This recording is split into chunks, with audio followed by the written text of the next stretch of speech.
You ask Tiger to solve. This deals with linear equations with one unknown. The final result is x equals 41. Let's solve it step by step. Group all constants on the right side of the equation. Add 18 to both sides.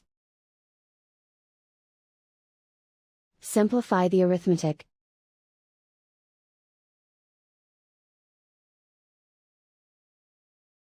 Isolate the x. Divide both sides by 3. Simplify the fraction. Find the greatest common factor of the numerator and denominator. Factor out and cancel the greatest common factor.